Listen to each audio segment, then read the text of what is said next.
ang Pilipino matatag at alam niya kung ano ang nangyayari ang dapat gawin. Ito naman ang gusto namin, mapayapa lahat ang mangyayari.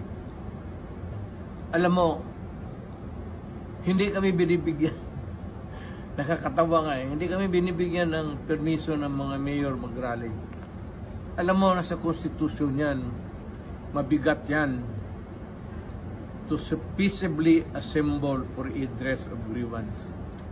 It is a constitutional right of everybody, and you just cannot violate it. Kasi makakaroon ka ng kaso niyan at ang hatol niyan is dismissal from the service.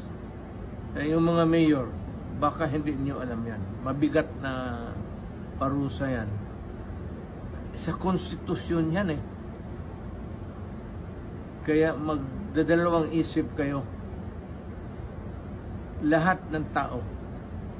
Ako, dumaang presidente. Hindi ko ginawa yan sa buhay ko. Nung mayor ako, hindi ko ginawa yan sa buhay ko. Huwag kayo maghanap ng sakit ng ulo.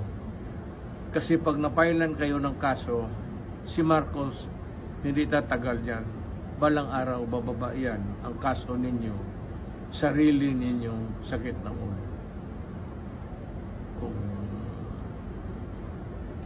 It's up to you. It's up to you. Bahala kayo. Makinig kayo, okay. Pag hindi, okay rin. Pero ang consequence ng ginagawa ninyo, mabigat yan.